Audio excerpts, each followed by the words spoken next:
jib na ci penc mi depuis ci weekend bi moom lañ doon wax dafa am loo xamante ni mi ngi tukkee ci Diomaye président bon man boog bi ma ko déggee dama ne moo il faut avoir du recul quoi peut-être c'est pas Diomaye président Diomaye xëy na peut-être du moom moo ko def mais li ñu dégg boog li am mooy am na lu toll ci fukki billet avion yoo xamante ni nii juróom-ñaari ay góor lañ koy jox ñett yi ñu jox ko jigéen wax naa ni man personnellement bi ma ko déggee dama ne c'est une information à vérifier mais y a confirmation d'un membre de la coalition à savoir le coordonnateur départemental bu Diomaye président à Podor bi def sax un communiqué ñu ne ñu ngi remercier li nga xamante ni nii mooy wala ki nga xam ne mooy président de la république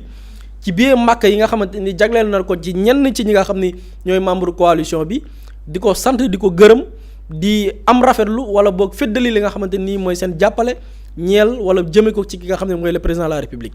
donc loolu séddale bi am na ba ñenn ci ñoom biir coalition bi commencé di ko rafetlu maintenant fukki billet màkka nag boo ko séddalee dina am ñu mu neex am ñu mu neexul am na ci ñeneen ñu commencé génn ñu commencé def intervention am na ci ñoo xamante ni nii ci biir coalition bi jàpp nañ ni li nga xamante nii mooy séddale bi jaarul yoon Mimi Touré nam ko doxalee dafa am xaaj ak seen na nga xam ne nii mooy séddale ba ña nga xam ne ñoo ko war a jot dëggantaan caytu ba amu ci ba tax ñu pointé ko du doigt xëy na peut-être dafay delloo si waat rek par rapport ak la nature de la coalition parce que bi ñuy teg coalition Diomaye président inquiétude yi ci nit ñi amoon yëpp mooy c'est une coalition qui va se démarquer par rapport ak les types de coalition ñu tàmmoon di gis surtout une coalition portée par la majorité présidentielle wala dafay nekk coalition yoo xamante ne nii nawoon fa woon la coalition boo xamante ni c'est entretenu par nos deniers suñu xaalis lañ koy yore coalition yoo xamante nii président bi mooy jukki ci li nga xamante ni xëy na peut-être lay wi buñ ko laajoon xëy na du ci am benn justificatif c'est des questions yi nit ñi doon poser mais bii beneen acte la buy poser waat benn jour maa ngi ko fi wax on voit même des vidéos yi nga xamante ne nii une vidéo Mimi Touré même di génne ay enveloppe xaalis wala génne enveloppe xaalis di ko joxe loolu di rappeler les vieilles pratiques yi nga xam ne moom lañ yàggoon di gis tey bu ñu ci déggaatee ay séddale bien Makka dafay delloo si waat ci loo xamante ni nii ay question la yoo xam ne war nañ ko mën a poser par rapport ak cette coalition même bu fekkee ñu ci bari bokk du leen bett dans la mesure où ñi ko composé boo xoolee les premiers recrues yi ñu jël dafa nduru benn recyclage du système wala boog les acteurs du système et ces pratiques mun na bañ a bett ñu bari mais daf ñuy interroger waat par rapport ak leneen li nga xam ne ay perspectives la dafay soulever la question li nga xamante ni moom la ñuy woowee caisse noire dafay questionner par rapport ak li nga xamante ni mooy la gestion de nos deniers et je pense que le débat est ouvert ku ci nekk gis-gis boo ci am. Sam nga ñëpp jàppoon na woon na mais dafa mel ni dara woon néegul. ni ko buri di waxee sànq xam nga mu ngi ne dafa am ñoo xam ne dañuy créer problème fu dara amul daal mais dafa mel ni dafa am ñoo xamante ni tamit kontaan continuer bi sénégalais yi nekk dañ leen ci bëgg a jëlee daal mooy li mu doon wax sànq ni réew mi bu dul woon politique réew mi munoon neex lay nekk daal réew mi mu neex a dund. ba da ngay toog tu savoures la CAN xam nga toog benn une semaine nga ni waaw yow Sénégal gagné na Coupe d'Afrique ñëpp kontaan nañ ñëpp ñu ngi laabisoo nga tulle fële gis Diomaye président fëllati jaara ci beneen yoon et loolu na ci nit ñu bàyyi xel bu baax j'ai l'impression ni daal ki nga xam ne mooy restructurer la coalition muy Mimi Touré à chaque fois bu ñu nekkee ci contexte boo xamante ne dañ naan non le président Diomaye et Sonko ñu ngi am ay moment de complicité nit ñi ñu ngi kontaan ak yooyu rek mu dóor benn missile na xaaral ma gën a bon seen xol def na ko plusieurs fois mooy ba ñuy naan ñu ngi inauguré siège Diomaye président bi boobu fekk na ñu ngi gis le premier ministre ak son président tamit amoon ay moment de complicité mu ñëw dóor boobu bii ñu ngi ci contexte boo xam ne gagné nañ kan gars yi di commencé wax naan waaw Sonko mu ngi jàll nuyu ko xam nga mu ne waa yéen xam naa yéen nuyu bi mooy seen problème xaaral ma ñëw dóor leen buy gën a dagg seen xol mais bu ñu ñëwee fondamentalement dans la coalition Diomaye c'est-à-dire que man ce qui me pose problème mooy la nature même de cette coalition parce que coalition bu ñu delluwaatee à la base te ñoom loolu la ñuy bañ a dégg te ñoom loolu moo tax tamit seen narratif dina naqaree jaay sénégalais yi ñoom dañoo bëgg jaay sénégalais yi coalition boo xamante ne moom moo fal Bassirou Diomaye Faye à la tête de ce pays ni ñoom Diomaye président ñoom ñoo ko fal mais di leen fàttali que cette coalition elle était circonstancielle te ñoom loolu nañu ubbi seen nopp yi di ko dégg bu baax parce que dinañ leen koy fàttali coalition boobu lan moo ko judduloo ba ñuy dem élection yi boobu waxaguñ ne yàq nañ candidature Ousmane Sonko dañu ne dañuy def la coalition Sonko président 2024 c'était ça la coalition de base ba ñu ne dañuy def la candidature officielle de Ousmane Sonko dañuy organiser maanaam benn cérémonie d'investiture pour Sonko et sa coalition Sonko président loolu moo amoon ba ñu xañee Ousmane Sonko mu nekk candidat Ousmane Sonko à travers ces vidéos boo xamante ne ñii ci nekk ñëpp tey jii ci coalition Diomaye président ba Ousmane Sonko di tëju naan ko Bassirou Diomaye Faye mooy sama candidat ñi ci ëpp ñu ngi woon ci beneen camp bi naan ñii nañ leen continuer tëj ci kaso bi c'est ça la réalité ñi nekk ci biir coalition bi yëpp naan dañuy layal tey Diomaye ba Ousmane Sonko di def sa vidéo ne Bassirou Diomaye mooy sama candidat ñoom ñu ngi woon ci beneen boor bi naan ñii bu ñu génn kaso bañ ko xañee mu nekk candidat loolu moo nekkoon la genèse de la coalition Diomaye président parce que dañu ne boobu Diomaye Faye mooy candidat bi donc coalition bi day articuler autour de sa personne mu nekk le candidat bu ñuy jiital sénégalais ci le programme Diomaye président génnee parce que avant ce n'était pas le programme Diomaye président ci la lu bëri xewee am ñu ñëw rattaché wu ci biir coalition boobu di fàttali encore que Bassirou Diomaye Faye bañ koy def candidat coalition Diomaye président parce que yii yëpp c'est très bien ñu koy fàttali pour que gars yi am ci visibilité il n'était pas le président de la coalition parce que ñoom instant yi ñu ngi naan notre président de la coalition xëy na loolu lu bees la Bassirou Diomaye Faye n'était pas le président de la coalition il était le candidat de la coalition biir Diomaye président dafa amoon lu ñu doon woowee la conférence des leaders mooy leader yi nga xamante ni am nañ seen parti politique ñu dajaloo ci biir coalition bi ñoom ñu tabb ne kenn mooy suñu président conférence des leaders kooku doon Aïda Mbodj ñu ne Diomaye mooy suñu candidat donc Bassirou Diomaye Faye n'était que le candidat de la coalition moom ci boppam mais ñun duñu jiitu nit ki ci waxam moom moo ne woon coalition bi bañ koy tabb du woon pour sama bopp ay circonstances moo tax ma nekk candidat c'est le président Bassirou Diomaye Faye moom moo ko wax dem nañ élection présidentielle la coalition Diomaye président ñëpp xam nañ ni la locomotive bi ko yóbbu woon ci élection et c'était le PASTEF et c'est ça la vérité PASTEF moo doon mobiliser ba ñuy dem parrainage ñan ñoo nekkoon sur le terrain di utal Bassirou Diomaye Faye parrainage c'était le parti PASTEF loolu nañ koy fàttali ba ñu ñëwaatee nag léegi dissension bi fan la amee élection législative Ousmane Sonko ne man PASTEF laay demal gars yi ne voilà léegi nag foofu problème am na parce que coalition Diomaye moom moo fal Bassirou Diomaye Faye léegi coow li nag ba mu nee cour mooy lu kenn comprendre ba le président Bassirou Diomaye Faye ñëwee moom ne yeeyaay moom mooy dàq moom mooy indi moom mooy teg kuy jiite ku dul jiite coalition bi ne dàq na Aïda Mbodj Mimi Touré la fa teg gars yi na ay ca bismillah ku ci nekk ak sa wàllum politique mais foofu qu'est-ce qui pose encore problème parce que lépp dañuy delluwaat sur du factuel le président Bassirou Diomaye Faye dañ ko fal mu ne moom il démissionne de toutes ses fonctions ci parti Pastef yi nga xamante ne joxoon nañ ko ay ndombal tànk mooy ba muy nekk le secrétaire général du parti moom joxe na ko parce que lan moo tax mu bëgg ko joxe il veut être un président au-dessus de la mêlée bëggul dugg ci wàllum politique ñëpp ne alhamdulilah lii la ñu ne woon moo nekk ci programme bi donc mu ngi koy doxal élection législative moom Pastef bi mu bokk bañ ko laajee élection législative lan la wax dafa ne que le meilleur gagne taxawee fële nekk en position de hauteur ñu bëri saluer ko mais bu ñu gisee ce même président dellu si waat di dugg dans la vie politique ne moom mooy organiser la restructuration de la coalition Diomaye président donc foofu waroon na ak kàddoom bi mu waxoon sénégalais yi muy benn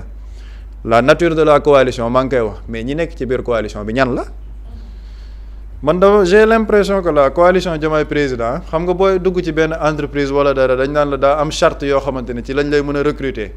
et j'ai l'impression que coalition Diomaye président première charte bi mooy yow bul ànd ak Sonko del critiquer Sonko parce qu'il faut voir ñi nekk ci biir coalition bi ñiy dal ci kaw Ousmane Sonko yëpp c'est ces personnes là qui sont promues ci biir coalition boobu noonu donc politiquement qu'est-ce que recherche le président Bassirou Diomaye Faye qu'est-ce qu'il y gagne ndax li ñu fay gis mooy un recyclage du système ñi nekkoon APR ñi nekkoon PDS ñi nga xamante ni ay récalcitrants lañ ñoom bëgguñ Ousmane Sonko ñooñu la ñuy dajale ci biir coalition boobu qu'est-ce que ça pose comme problème fond wu coalition bi lu koy financer lu koy dundal parce que Pastef ils sont un parti à part boo xam ne gis nañ ni seen mode de financement militants yi ñoom ñooy cotiser ñu am ay bracelet di def ay cagnotte mais coalition Diomaye président lan moo koy dundal le siège fan la jóge billet màq yi ñu joxe fan la jóge loolu yëpp ce sont des questions yoo xamante ne sénégalais yi ñu ngi koy laajte et li tax ñu koy gën a laajte di ci artu mooy on va vers des élections locales 2027 bii la coalition bi gis nañ ni ñoom nee na ñu ngi structuré ba mu am man saa métoon sax ñu ne am na un représentant de coalition Diomaye président Podor donc c'est-à-dire que ñoom ñu ngi jéem a ne dañuy def un maillage pour installer wu parce que politiquement nit ki am na fu mu bëgg a jëm man nag damaa jàpp ne am na yenn yoo xamante ne boo koy def il faut avoir le courage politique de l'assumer parce que depuis ba ñuy coow coalition Diomaye ay communiqué ngay dégg gisagoo ci benn meeting officiel gisagoo ci benn cérémonie wala conférence de presse officielle gisagoo ci dara bu dee da nga bëgg politique génnaatal ak sénégalais nga ne man maa leen waxoon ne damay génn ci politique pour être au président au-dessus de la mêlée nekkatuma ci loolu damay politique sénégalais yépp xam ni da ngay politique maintenant nag loolu man je pense que li ci doy waar mooy on ne voit pas politiquement ban gain la ci le président de la république am yow tu as été porté par le PASTEF qui est le parti majoritaire mais nga ni yow da ngay dem ak sa Diomaye président parce que ma gis sax beneen mouvement bu génnaat ne waaye dañuy travailler pour la réélection du président Diomaye en 2029 xam nga la vérité mooy li nit ñi dul bëgg a wax nit ñi dañoo yàpp sénégalais quoi maanaam ak réew mi yi ñu war a waxtaanee yëpp on a des problèmes économiques am na yoo xamante ni moom mooy priorité actuellement notre campagne agricole nan la ñuy war a mën a def le secteur de la santé sànq buri mu ngi koy tudd pour faj bi gën a yomb problème yi bëri na ci biir réew mi mais ñoom chaque fois il nous parle de ay coalition Diomaye président yëpp sénégalais yi weesuwul loolu quoi et je crois que Coupe d'Afrique bi wane na ni sénégalais quand même am na yenn sujet yoo xamante ni bëgg nañ ko dépasser c'est-à-dire que président Bassirou Diomaye Faye day maye billet màqam ñooñu yàlla na seen aj nangu liñ fay ñaan bu dee ci jàmm réew mi la yàlla na ko suñu boroom nangu mais politiquement sénégalais yi ñu ngi ubbi seen bët di xool sànq bu dee mu ngi koy wax les sénégalais sont extrêmement matures ils savent faire la part des choses yéen a ngi doxal dinañ continuer di seetaan et on verra politiquement lan mooy xew ci semaines yi ak mois yi di ñëw mais coalition la boo xamante ne boo ciy wax sax da ngay sa xol day mujjee jeex. dana waar Boury jàpp aussi que coalition bi da coalition bi nga xamante ne tout le temps Mimi dong la ñuy dégg ki ngay jàpp ne mooy njiital coalition ba tey ginnaaw ba mu waxee ni Mimi la tàbb ba tey déggaatoo ko mu wax benn yoon ci coalition bi loolu est-ce que loolu tamit du jur ay laaj ak ay njaaxare par rapport ak coalition bi. waaw am na ñu bari man nag man Mimi nag dama ci am benn position bu claire. man dama jàpp ni Mimi am ndaw kese la man dama jàpp ni Mimi dans cette histoire damay jàpp ni sax lu ko waay wax tooñ ko parce que Mimi même su fekkee am na volonté personnelle gis naa ko ci cérémonie Lions yi ci règlement de compte bu métti la nekk mais Mimi ab ndaw la bu ñu yónnee c'est-à-dire que président Diomaye moo signé ab bataaxal ne ko tabb naa la doxalal ma lii ak lii ak lii. man dama jàpp ni bépp acte bu Mimi Touré posé président Bassirou Diomaye Faye moo ci ànd bu ci àndul woon jëlee na ko fa la preuve au sein de PASTEF jëlal au sein de PASTEF une chargée de mission dafa bind ci postam Salimata Dieng ne nañu valoriser ndaw ñi automatiquement Diomaye da koo dàq automatiquement dañ ko convoqué wax ko liñ koy wax dàq ko ne ko manque de loyauté au président c'est-à-dire que ci mouvance présidentielle bi moo xam ngay chargé de mission moo xam ngay haut représentant du président moo xam ngay ministre moo xam ngay directeur général moo xam nga nekk membre coalition Diomaye président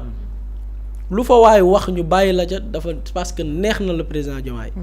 acte yi Mimi Touré di posé Mimi deful lu dul ab ndaw bu ñu yónni jox la ay mission claire et précise nga nekk di ci dox man lii laa gëm maintenant débat bi fi muy nekk mooy et après et la déception foofu lay nekk nag foofu moo tax déception bi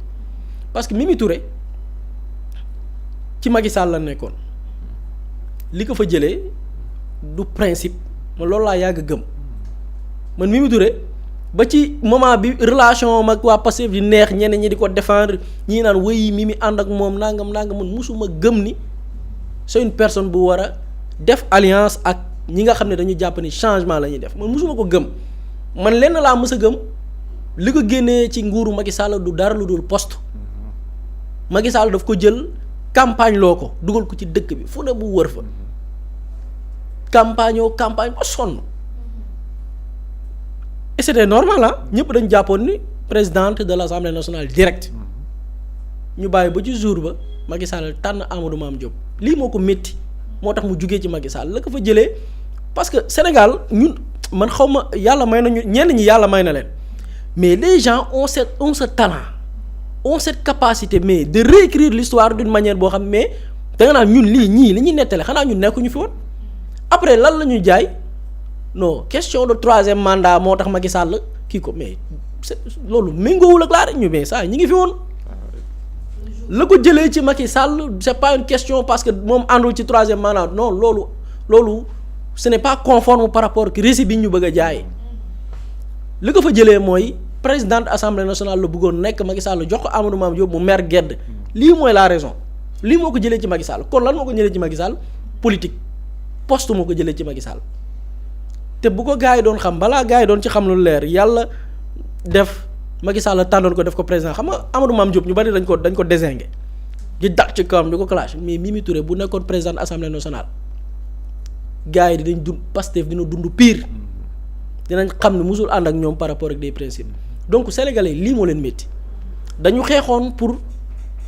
cette classe politique dañ leen jël sénégalais yi voté wuñu woon alternance bi am 2024 du vote c'était une révolution les sénégalais avaient décidé benn classe politique bi fi nekk depuis belle lurette avec ce régime là ñu dégager leen une bonne fois parce que ku ci nekk koo ci jël bu amoon xam-xam buy développer Sénégal moment bi mu nekkee woon ca nguur gawoon def ko ngir Sénégal développé wu boo waxee ñu naan la expérience ñaam expérience nañu jël période bi nga xamante nii lañ leen dénkee pouvoir lan ban jéego la ñu teg pour ne lii dañ ko def pour Sénégal jëm kanam wala acte bii la ñu posé réforme yi bii la ñu def moo tax Sénégal jógee fii dem fee fii da nga fiy dégg ay réforme am na ay politiciens yoo xam ne da ngay dégg ñaan réforme diw réforme yooyu am impact mais ces politiciens yi ñuy wax ban réforme la ñu def bu impacter la vie des Sénégalais jamais doo ko gis doo ci teg bët au contraire c'est des gens yoo xamante ni dem nañ ba jëmmi jamono ñu gis ni lan lañ dénkoon sax am na ay njuuj njaaja ñu fa def lii moo métti Sénégalais yi problème boobu la nit ñi am ak Mimi Touré ak président Bassirou Diomaye Faye c'est-à-dire que la personne bi ñu dénk ngir mu doxal mbir mi principe bi ñu jaayoon Sénégalais l'élément ou bien le discours l'élément politique l'argument politique bi ñu tegoon dañu gis ni dafa waroog la nga xamante ni mooy actes yi ñu nekk di poser on est en train d'assister aux vieilles pratiques yi ñu yàggoon di gis on est en train d'assister les mêmes personnes yi askan wi suuroo ñu jëlaat ne leen dàqee na leen ci buntu ba kaay leen ibil naa leen fenêtre bi ñëw leen duggaat lii la Sénégalais di te loolu Sénégalais yi duñ ko considérer lu dul une trahison Oui. c'est une trahison Absolument. ay nit mënuñu leen fal wala mënuñu la fal parce que dafa am benn discours boo ñu jaay ñu ne nga ne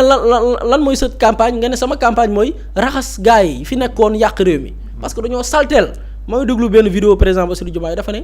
gars yi fi nekk le système dañoo salteel réew mi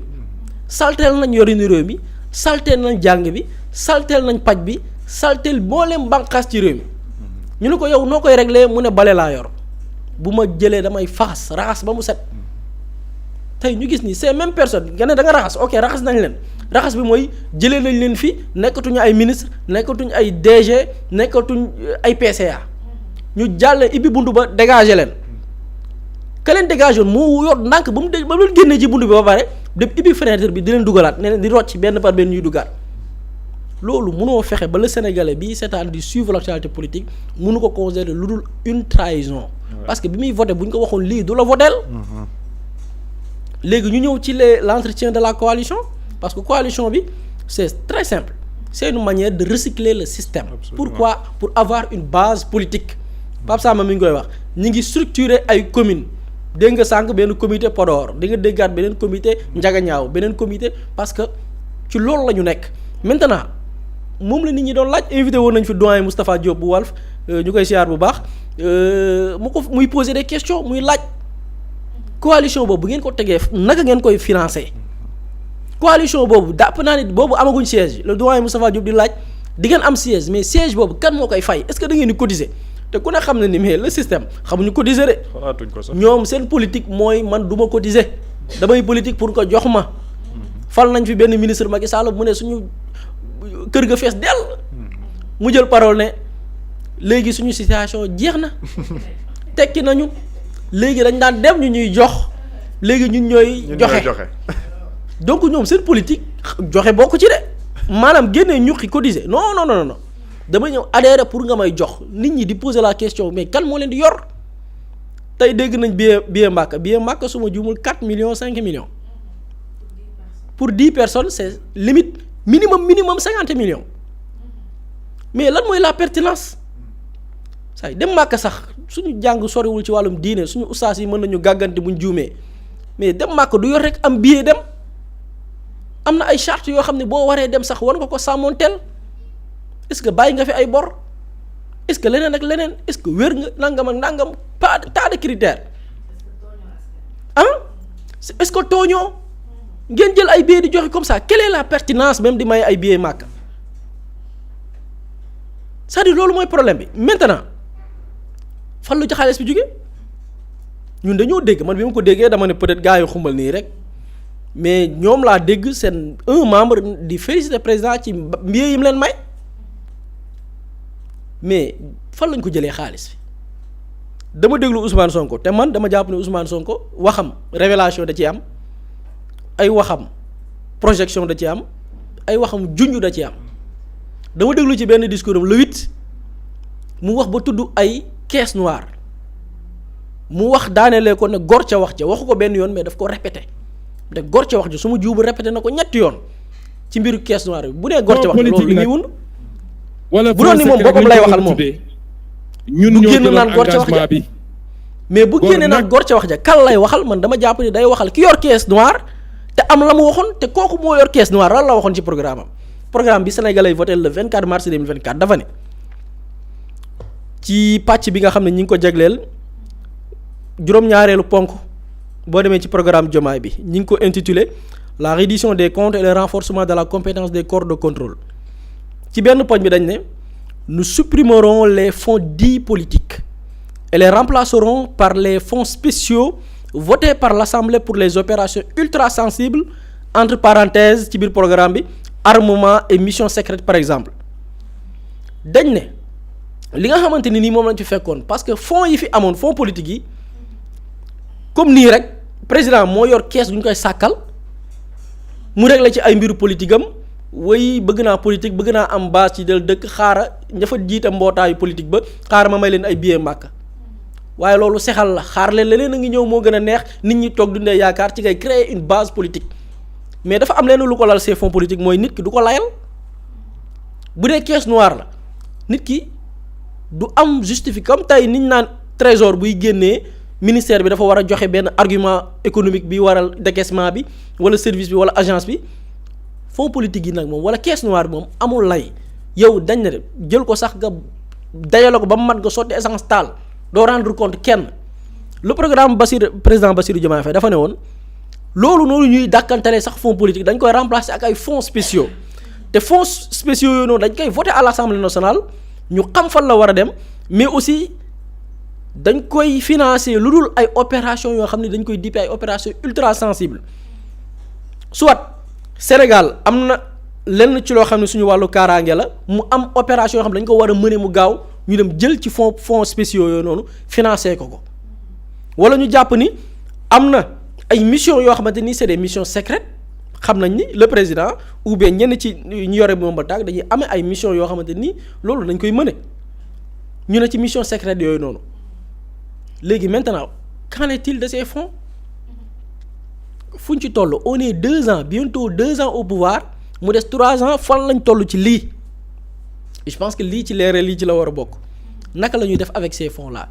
est-ce que fonds yooyu noonu la ñu nekk dañ ko fi bàyyi pour utiliser ko même méthode di ko Macky Sall doon utiliser même méthode yi ko président Abdoulaye Wade doon utiliser même méthode yi les prédécesseurs doon utiliser parce que anam nga ci daan utiliser moo waral lan lu tax Sénégalais doon ko kaas et ba ñu indi les fonds spéciaux te ba tey leeraluñ ko mooy waral mu indi maletu Ségura yi jamonoy président Abdoulaye Wade déggoon nga fi les mallettes de Ségura jamonoy président Macky Sall déggoon nga fi nit dugg na palais ñu jox ko ay dank millions yoo xamante ni ci biir photo bi da ngay gis waa ji ak dank millions yi mu teg ko ci côté bi fonds yooyu la da nga koy génnee te doo joxe lay léegi maintenant le président de la République tout le monde sait que base ay militants lay wër ay sympathisants lay wër te loolu nag boo ko bëggee régler te amoo une base politique ni nga ko mën a régler mooy xaalis est-ce que tey moom dafay utiliser cette caisse noire là pour régler ko base politique bi nga xam ne jàpp na ne amu ko te waratu ko wuti question bi on attend des réponses et je pense que le président xaj nañu ni mu dee ko face à la presse 31 décembre mais war na may conférence de presse accordée à la presse pour que les gens posent ko ay questions par rapport ak lii parce que nit ñi dañ ci soxla ay réponse parce que dafa bokkoon ci li tax sénégalais yi doon xeex pour soppi ko ci réew mi maintenant nag gis nañ ni la démarche mooy président man gis naa ni du wax en tout cas am na ku ko waxal man dama jàpp ni bépp acte bu Mimi Touré posé président Bassirou Diomaye Faye moo ko validé lépp lu Mimi def man Mimi dama jàpp ni ku ko xarab ci lii muy def tooñ ko Mimi ab ndaw la bu ñu yónni ki ko yónni mooy le président Bassirou Diomaye Faye Mimi la muy def de A à Z kenn nit moo ko validé muy le président Bassirou Diomaye bu ko neexul woon dàq na ko ndax ay nit am na benn taxawaay bu ñu am jël position wax boo xamante ni amul saaga amul xarab amul ñàkk worma te saa ñu dàq leen kon bu amee nag ñoo xam ne ñoom waxuñu yamuñu ci wax de dañu boole wax boole jëf boole poser ay actes te ba tey décision ba kañ la woon novembre 2025 on est janvier 2026 président waxu ci kon neex na ko donc maintenant nag ku ci nekk da nga assumer ses responsabilités et puis les conséquences yi war a ñëw après nga assumer ko mais l'essentiel li may faral di wax rek lépp nañ ko teg ci yoon politique moom fii lañ koy fekk fii lañ koy bàyyi ku ne am nga droit bokk ci parti politique yàgg dem ba jëmmi jamono jàpp ni gisatoo ci sa bopp nga dem on a vu ci biir coalition dégg nañ benn membre awale quitté nag loolu libre à chacun de choisir li nga xam ne mooy sa camp mais boo koy def na nga ko assumer boo ko assumer ba pare nag Sénégal c'est un pays démocratique lépp lu ñuy def di ko assumer aussi ñu def ko dans les règles de l'art ñeme naa bëgg a samp ne mat naa mbër bu ma matee mbër tamit mbër da ngay jàmmaarloog ñi nga xamante ni ñooy ponkal yi fii da nga fiy gis benn mbër bu bëree ba pare ne nañ ma jox ci ponkal yi ñii du ma seen morom terrain de jeu politique Sénégal nag depuis ces dernières années xam nga lan la bëgg naa nekk mbër waaye du ma laaleeg ponkal yi Sénégal nag ci li muy dëgmal dañu bëgg ku samp bëgg a nekk mbër nag pareel affronter ñi nga xam ne ñooy les prétendants. bu fekkee yow da nga laaj kii di sa premier ministre mun na loxo bu baax sa chaise et nga xam ne moom ambition bi c'est d'être président en 2029 est-ce que yow tamit du xaw a kii tuuti yow tamit nga jékki saa ni da ngay nekkaat président. mais loolu mooy prétention yi dinaa l'appétit vient en mangeant xam nga le discours politique parfois dafay évoluer selon les circonstances. D'accord. Le discours politique dafay évoluer selon fu doy ba ma toog mais le discours politique aussi dafay évoluer selon les privilèges tey am na ci ñoo xam ne tey. garaawul da nga ma koy tudd mais am na ci ñoo xam ne jamono bi ñuy opposé wu mais saay lu ñorul ñu génn saay lu ñorul ñu def sortie lu ñorul ñu def live mais est-ce que mais période bi doo leen dégg fenn parce que mais Diomaye day daa xaate donc le président bi daa xaate moom aussi l'appétit vient en mangeant et toog na nguur aussi am na nguur mënu leen dofloo mais aussi nguur am na noo koy jëlee aussi mais les habitudes changent man j'ai toujours été contre le président Bassirou Diomaye Faye parce que xam nga Bassirou Diomaye Faye la moo nekkoon le charme de l'homme politique bi muy nekk dans l'opposition est-ce que xam nga ni sa meilleure interview bi mu dalee Bassirou Diomaye bi mu dalee politique ba ni mu jotee le pouvoir meilleure interview bi mu def et c'était pas une interview de question-réponse là mooy bi mu def ak waa Sénépeople qu'est-ce qui fait la particularité de cette interview il explique situation modeste bi mu jugee de Ndiaganiao village problème yi ñu jànkoonteel des trucs université le Sénégalais bi koy déglu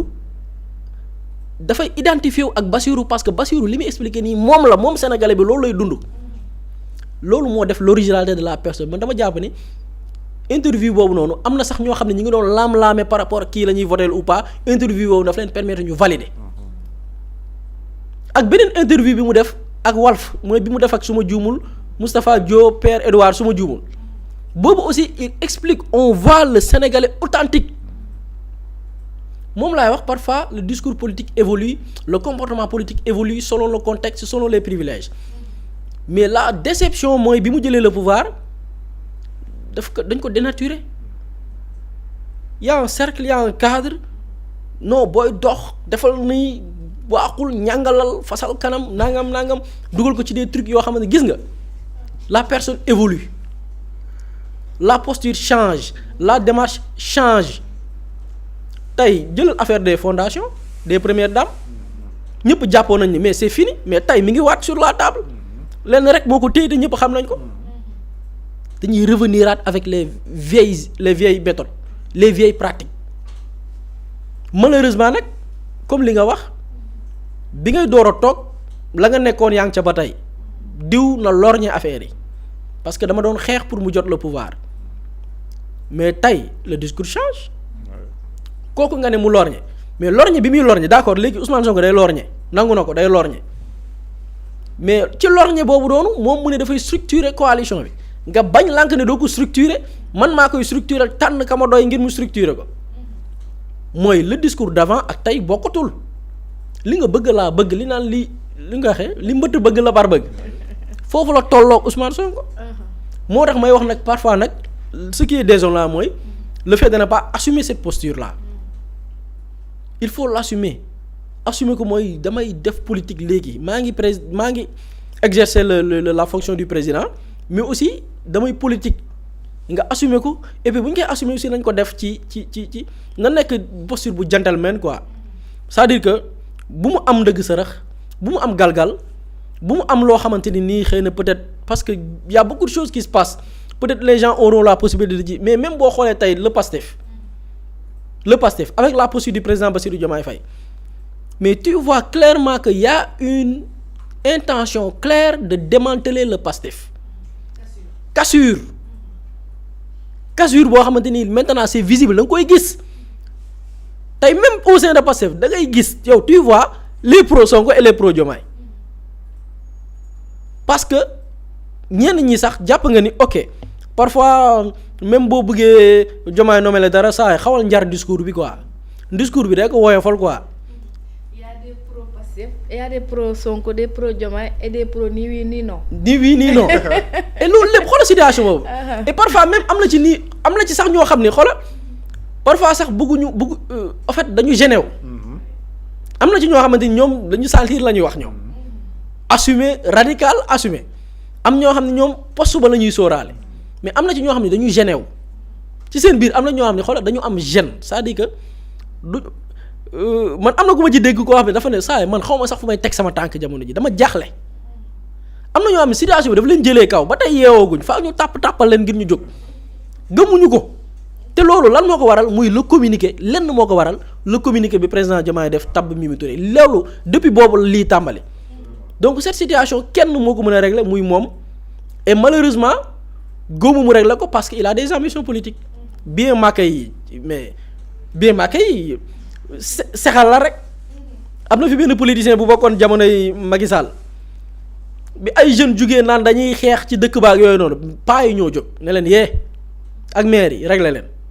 fii ñi fi dem màkk ñëpp diw moo leen yóbbu màkk kon régler leen donc nga gis bien màkk yi leneen la loolu beneen paa la bu ñuy teg pour gagner une base électorale leneen la même pratique yi waa APR yi doon def la et c'est dommage moo tax ma ne c'est dommage parce que sénégalais yi voté wuñu woon pour lii et c'est dommage.